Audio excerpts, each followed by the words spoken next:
Il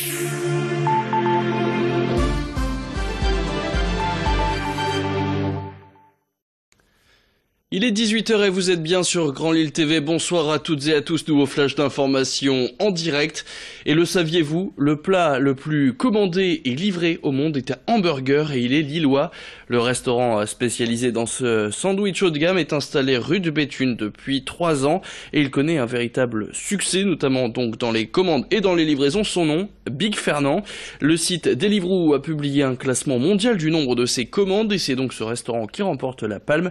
Mais qu'est-ce qui plaît tant aux Lillois chez Big Fernand? Portrait signé Céline Huret. Tous les jours, 100 à 150 livreurs de la société Deliveroo passent la porte du restaurant Big Fernand à Lille. Une cadence qui propulse les hamburgers du Big Fernand lillois à la première place des plats les plus commandés au monde sur Deliveroo. Pour Gaylor et son équipe, cette performance est une très bonne nouvelle, plutôt inattendue. Effectivement, on était super surpris de la nouvelle. On savait qu'on faisait du bon boulot à Lille et qu'on faisait des volumes importants. De là à penser qu'on était les premiers dans le monde sur Deliveroo, on était hyper surpris. Et puis finalement, très fiers d'avoir mis Lille sur la carte du monde de la restauration. Parmi les hamburgers les plus vendus, le Big Fernand à base de bœuf, tome de Savoie et sauce cocktail reste le best-seller. Mais le Barnabé, spécialité lilloise à base de bœuf, maroilles, chicon et sauce maison, est également très apprécié. On met tout ça sur le pain. Selon Gaylor, le succès se résume en 3 mots: qualité, rapidité et convivialité. Tous les produits sont français. C'est des produits de qualité, comme la viande qui est du bœuf français, c'est de la charolaise, donc de la race à viande qui est hachée sur place. Les fromages sont au lait cru, c'est des fromages évidemment français. Le pain est fait chez notre boulanger tous les matins. Les sauces sont maison, les frites sont évidemment fraîches. Voilà. Donc la qualité des produits, c'est le premier point. Le deuxième point, c'est qu'on est rapide. On sert nos clients en moins d'1 minute.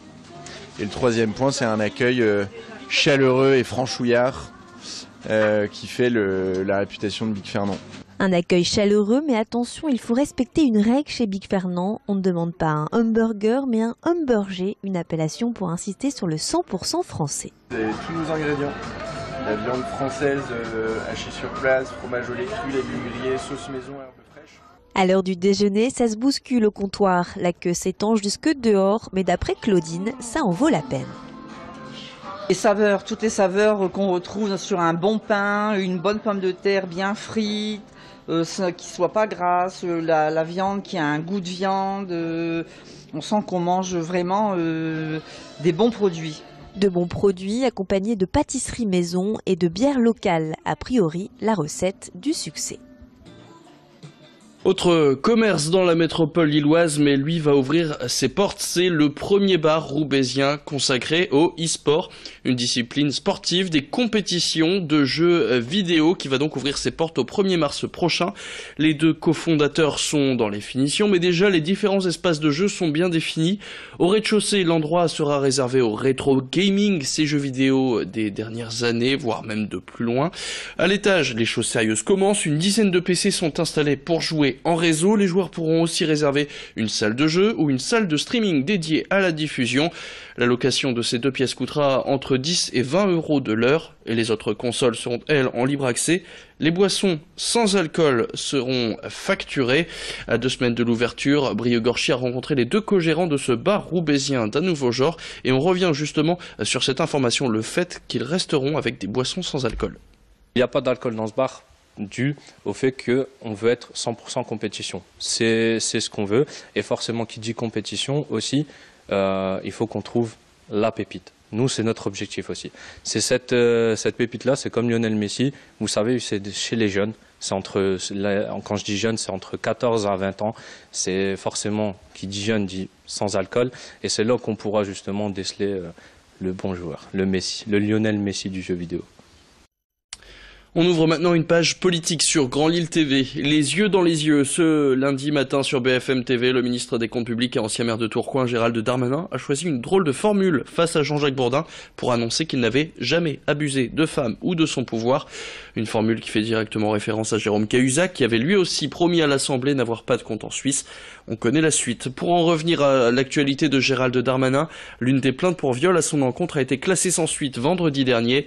Le ministre des Comptes Publics a d'ailleurs insisté insisté sur le fait qu'il ne démissionnerait pas, rappelant le principe de la présomption d'innocence. Écoutez. Moi, je voudrais aussi souligner que dans tout ça, je savais, j'ai eu des reportages, paraît-il, des dizaines de reportages dans ma commune où j'ai été maire. Il y avait, paraît-il, des caméras partout dans la ville de Tourcoing. Je recommande de revenir. Il y a l'exposition Chrétien d'Orient bientôt. J'espère qu'ils reviendront autant pour questionner sur la beauté de ma ville. Ils n'ont pas trouvé une personne dans ma commune, quand j'ai vu tous ces reportages, quand j'ai lu tous ces articles, pour dire du mal personnel de leur ancien maire. Parce que je suis toujours resté un élu local proche d'eux. Il y a des gens qui me combattent politiquement et c'est normal. Mais vous voyez, c'est ma première récompense, mon premier réconfort. C'est effectivement les habitants de ma ville qui me connaissent. Et je pense que quand on monte effectivement un petit peu dans la hiérarchie politique, il faut s'attendre à ce genre de bassesse. Ce sont des affabulations. Moi, je n'ai pas de jugement d'opinion. Je laisse tout le monde travailler. Et je voudrais surtout dire qu'il est très important, effectivement, que la libération de la parole se fasse. Politique toujours, il était l'invité d'Adrien Lanois sur ce plateau. Patrick Caner donc était présent ce matin en interview. Celui qui est aujourd'hui président du groupe PS au Sénat est aujourd'hui dans un parti bien loin de celui qu'il était encore sous François Hollande.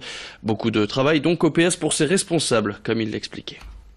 Nous sommes dans une phase quasiment existentielle.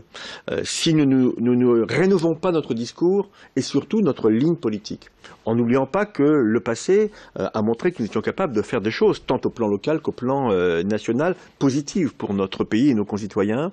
Si nous ne le faisons pas, si nous ne projetons pas en direction des prochaines échéances, si nous n'incarnons pas une alternative potentielle à Emmanuel Macron, c'est vrai qu'il y a un risque réel de disparition, en tout cas presque d'extinction.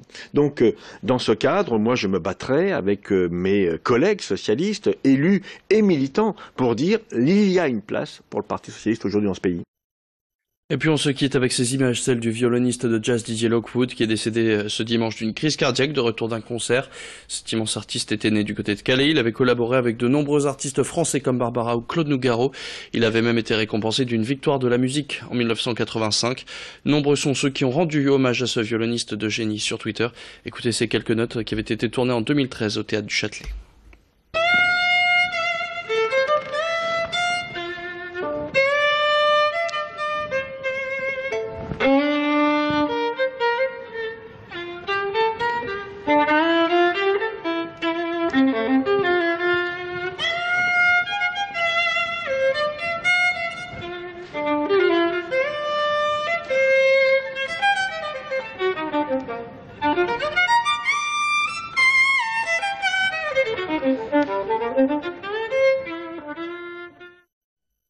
C'est la fin de cette édition. Tout de suite, la météo.